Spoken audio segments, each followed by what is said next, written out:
Hello! Alright, new episode Death Battle. Iron Man versus Lex Luthor. The battle of the multi-billion-dollar nerds. Nah, seriously. This is going to be awesome. Not as awesome as Guts and versus Nightmare though, but who am I kidding? All the death battles are awesome. Except Captain America versus Batman. That was lame. Straight up lame. I mean, seriously. All that information about Batman and then use it against Spider. It doesn't matter! This episode of Death Battle is brought to you by SGC, the greatest party in gaming, going down July 17th through 19th in Frisco, Texas. Head to sgconvention.com for more details.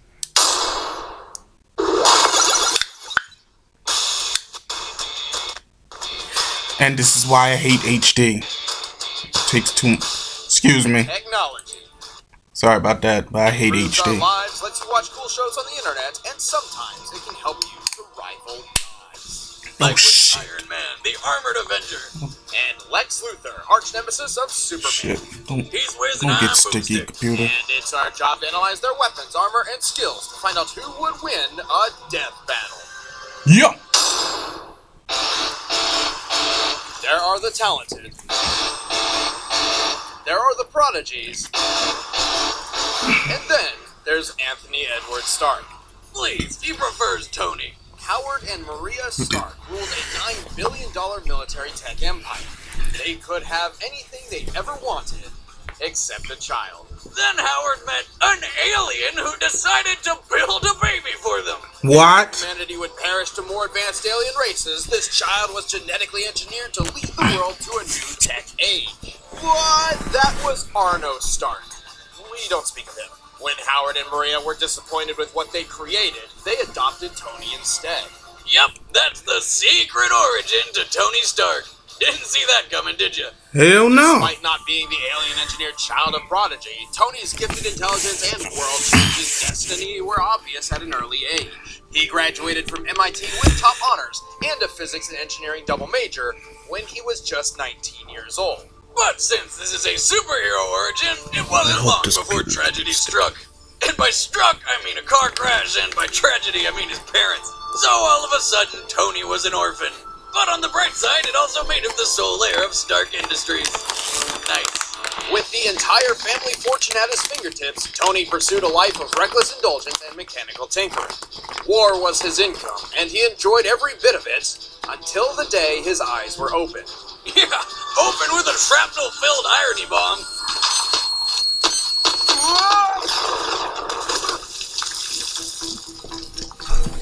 Held captive by terrorists in Afghanistan, Tony learned the bomb left shrapnel in his heart, which would kill him in a week. The terrorists gave Tony an ultimatum: construct weapons for them and receive treatment, or be left to die. But being Tony Stark, he chose door number 3. He built a space-age pacemaker to save his own life, and then built a mech suit around it and murdered his way to freedom. This taught Stark one of life's most important lessons. Heroes aren't born, they're built. A lesson which also made for a pretty sweet tagline. My turn.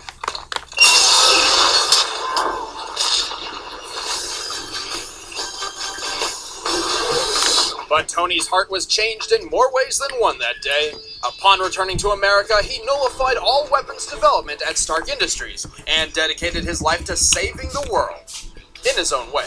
Yeah, we're not talking like just donating to charity and being kind to your neighbor. Tony became a one-man army of justice and began creating a new and improved armored suit that the public would eventually dub Iron Man.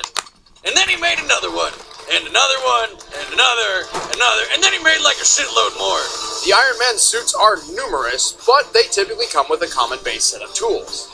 Generally composed of a gold titanium alloy, his standard suits have the strength to lift up to 100 tons, fly at supersonic speeds, and come with an onboard intelligence system called Jarvis, which controls his weaponry and can summon other suits at his beck and call. And for good measure, these babies come loaded head to toe with weaponry. I'm talking shoulder-mounted darts, anti-tank missiles, an EMP, and the Iron Man staple, laser beams. These repulsor blasts draw power directly from the reactor in Tony's chest or chess piece depending on the time period, to fire high-mass negatively charged muons as a concussive energy attack. Most commonly, these are fired from the palms of his suit. But if the situation calls for a bit more firepower, he can blast an even larger beam directly from his chest piece. Unibeam! All of these features come standard in his most often used suit, Model 13, the modular armor. This armor specializes in adaptability, allowing Tony to swap out its individual pieces for one suited to the mission at hand. Oh, and it also has an extra casing known as Iron Man Armor Model 14, but you can just call it Hulkbuster. As the name implies, this upgrade was built to contend with one of the universe's strongest beings. With a combination of magnetic and hydraulic technology, in addition to the strength of the modular armor, the Hulkbuster can deliver far more powerful punches and hold its ground against the Incredible Hulk, who is strong enough to lift a 150 billion-ton mountain. But his most advanced armor yet comes in the form of his Endosim armor. Part metal, part scary space alien parasite, Tony can summon it telepathically, use it to imprison his foes, and even suck up electromagnetic fields. Electricity. They can take hits from Storm's lightning, and shoot repulsor beams so powerful they can injure metahumans who are normally able to absorb energy. Although Tony is a mere man who finds himself fighting with and against unimaginably powerful beings, he has proven time and time again that technology can compete with the world's greatest superheroes. He can survive blows from Thor's hammer, hold his own against Captain America, and move faster than an Extremis-enhanced superhuman's eye can track. Not to mention his suit can actually learn and predict its opponent's next move, and withstand the fury of several nuclear bombs. Do not underestimate the Golden Avenger. That being said, for all their power, the Iron Man suits are hardly flawless. They've been known to malfunction in life-threatening ways and consume too much power too quickly, leaving Tony helpless. Tony frequently pushes his suit and his body to their absolute limits, and past them. And his reckless headfirst mentality is responsible for landing him in trouble just as much as it is for getting him out of it. This has led to him setting off a civil war between superheroes and pissing off the all-powerful Phoenix Force into killing Charles Xavier. What? Charles? But he's the Iron Man.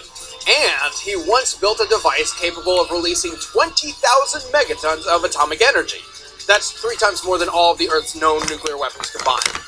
And then he just blasted it straight into the ground! All because he wanted to see what was at the Earth's core. It didn't work out. But Tony's most diabolical nemesis isn't the Mandarin, or even Ultron. It's his lifelong battle with alcoholism. Did you say something?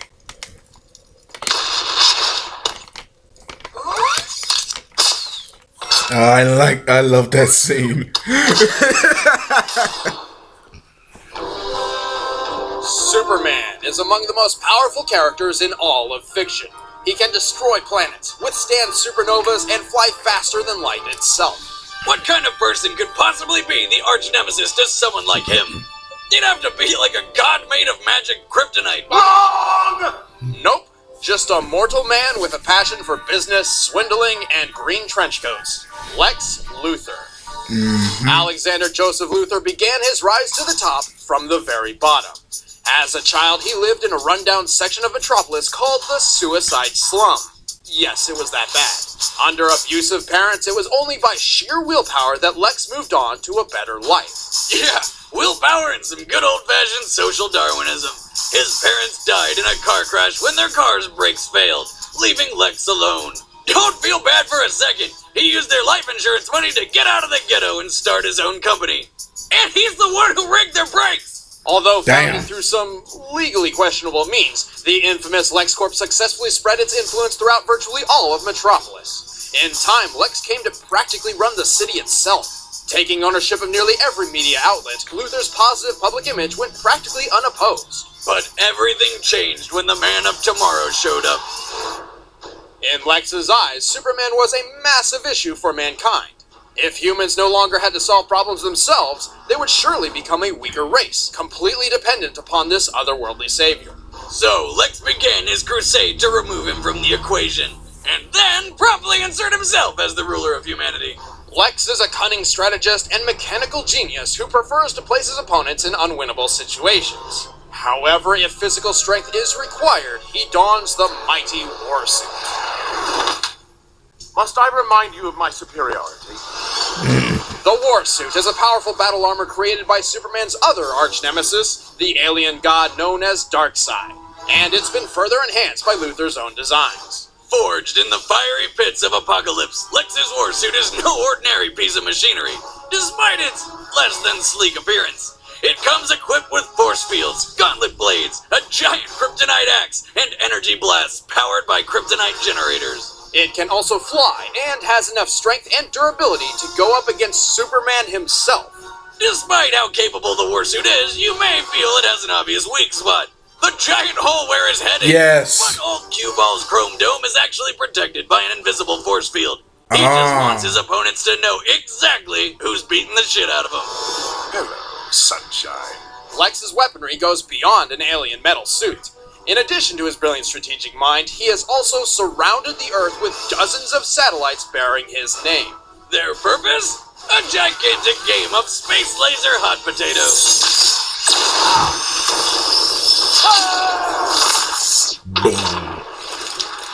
Being a genius multi-billionaire, it's no surprise that Lex's accomplishments match the expectations. He's equaled Deathstroke in combat, stabbed Supergirl, snapped Brainiac's neck, and defeated Power Girl in a single stroke. You can't blame him. I mean, I don't think anyone could handle more than a single stroke with Power Girl. However, Lex is not solely dependent on his warsuit. He sometimes subjects himself to a kryptonite steroid, which has made him much stronger than an ordinary human. Capable of surviving wounds nobody reasonably should. Yeah, like the time when a giant gorilla shot him in the chest with a sniper rifle, knocking him out of a helicopter off the edge of a cliff and landing headfirst in a canyon. He was up and banging his robot chick in like a day. Oh, yeah, he built a robot version of Lois Lane for, you know, sex and murder. Because Lex always wants what he cannot have. And his know-how with robotics goes past insane and into absurd.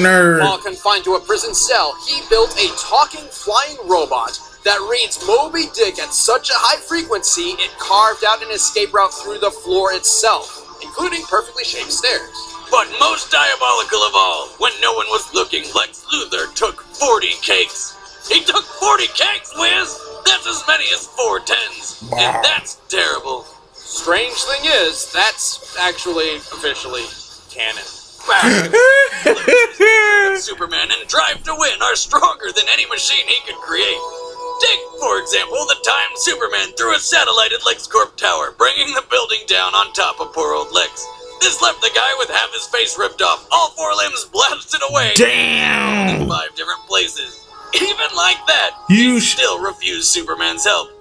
He should not be alive. Do me a solid and kill yourself in front of me so my dream of outliving you is complete. Never gonna happen. But it's also that same cocky independence that serves as Lex's greatest downfall. When he merged with the Zone Child, whoa! It's not what you think. He gained, and I quote, infinite power. And a secure spot on somebody's watch list. The only catch was he could not use this power to harm others. But because all he wanted to do was kill Superman, he tried it anyway. So Superman just straight up punched the god out of him. Well, that's hardly accurate. Come on, how else would you describe that? Fair enough. Even so, when the Earth is threatened, you can count on Lex Luthor to look his enemies in the eye and fight for his people. And then exploit the hell out of him afterward. You know what happens when you take on Lex Luthor? The same thing that's gonna happen to Superman. That's fucked up. That's fucked up. Alright, the combatants are set. Let's end this debate once and for all. But first, we don't want you to have horrible, earth-shattering regret by missing the best party in gaming. So we're gonna tell you about it. SGC, the greatest party in gaming, is back to rock the Southwest for its 5th year. Hosted by Screw Attack, SGC is an event that you don't want to miss out on. We're talking 3 days of non-stop gaming in our massive free-play arcade and console game room. Tons of panels with all your favorite internet celebrities, including Peanut Butter Gamer, Rooster Teeth, Funhouse, Bro Jared, Kinda Funny, and even a Dragon Ball Z Funimation voice actors reunion, where you'll be able to meet your favorite Dragon Ball voices like Goku, Vegeta, and more. Not to mention that we're hosting a death battle panel where we'll be showing an all-new, highly requested episode live. And that's just scratching the surface of what SGZ has to offer, so don't miss out on the fun and excitement. Head over to sgconvention.com using the link in the description and pre-order your ticket now. But first, it's time for a death battle! Of the nerds. Yeah, okay, I'll shout.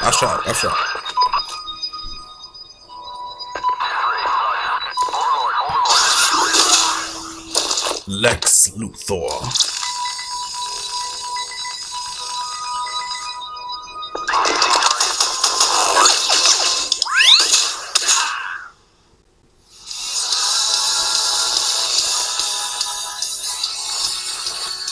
Sir, we have a visitor.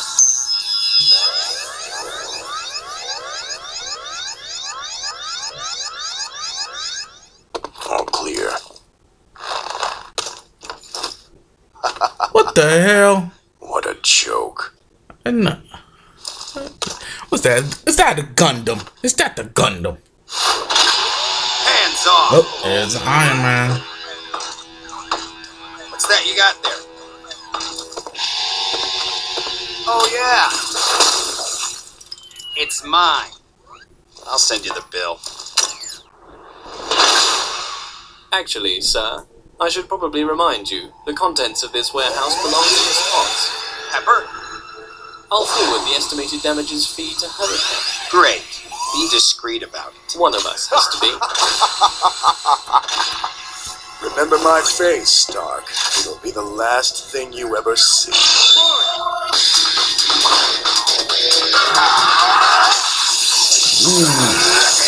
Flash. Visible shield working. Consistent with using my targeting. Yeah, Also, adding 2 million to your charges. Not now, Jarvis. What do we got? I am having difficulty determining the suit's alloy. Alien, perhaps. This suit is invincible. How about this part? So far, Lex's defense is working. I thought you were smart. Hey, you're the one who looks like a giant rusty trash can with legs. No judging.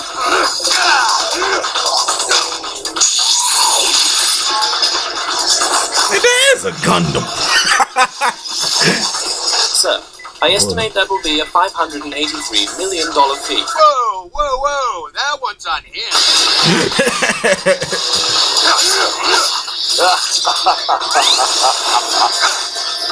Here we go. Activate the EMP. What? Possible. All right. Come to mama. Oh. Wait, is that the... That one might actually make a dent in your wallet. What are you talking about? It's just a car. Seriously? What kind of car was that? Where do I get one of those? Come, sunshine. Watch your left. I'm liking the 3D. Thanks for the fun, Stark. It was smashing. Oh, Hulk No Buster. problem, pal. Thanks for the suit.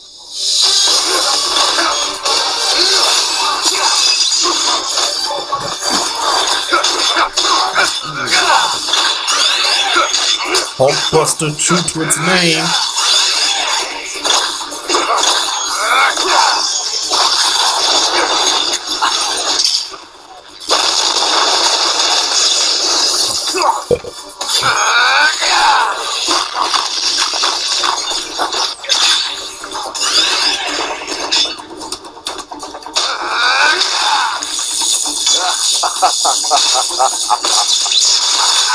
That current damaged your battery. Power is at 15% and dropping fast. I recommend a new plan of attack. I have a plan. Attack. Power at 10%. Luthor's defense is working. Jarvis, reroute all power to the arm and leg hydraulics. I have seen true power. Lex is being More than another end to crush under my Lex Luthor is too cocky. that. Good night, cue ball. What's going on? We're out of power. Figures. Fool. You're just like all the rest. Building a suit to save the world. Trying to play God.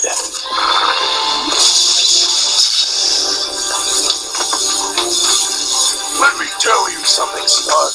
There's only one man in the world fit to play such a role.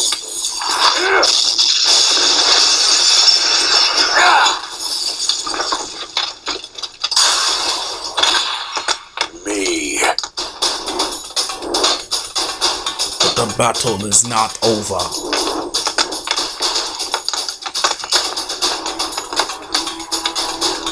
I don't know, Lex. Being a god can't be too hard. I mean, I'm the most intelligent, capable person on the planet.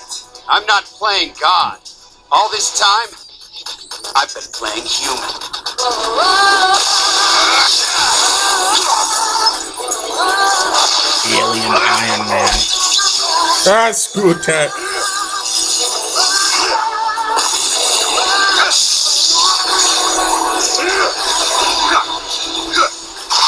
I'll take this. What? What did you take? Everything.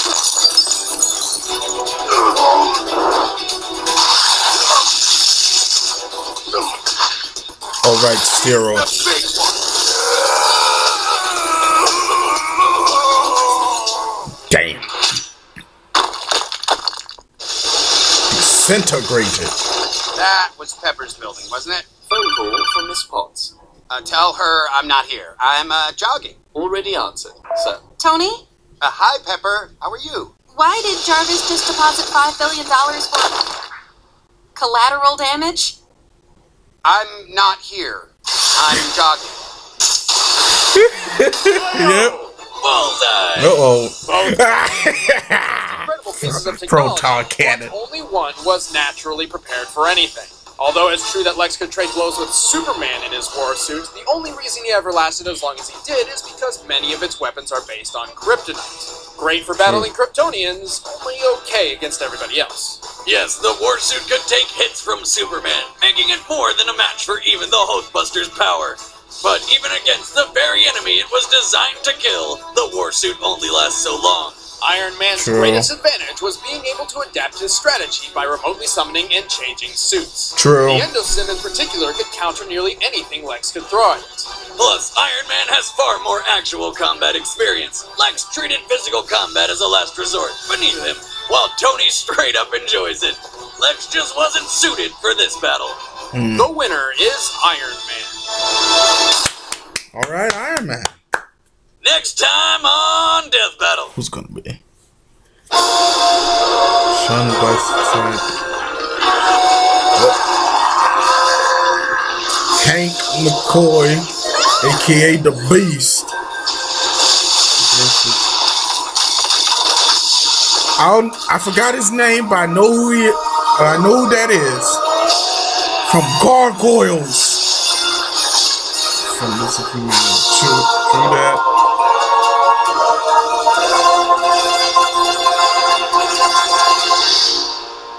Oh, Goliath! Okay. Did you enjoy this episode? Yes, I did. So please, click that like button and subscribe to our channel for more Death Battle. But right now, click the images on your screen to check out 1 Minute Melee, Mega Man vs. Samus, and Desk of Death Battle on Spider-Man. That shit is crazy. Plus, maybe we'll feed our intern. Thanks for watching. Well, that was Iron Man versus Lex Luthor. Toodles!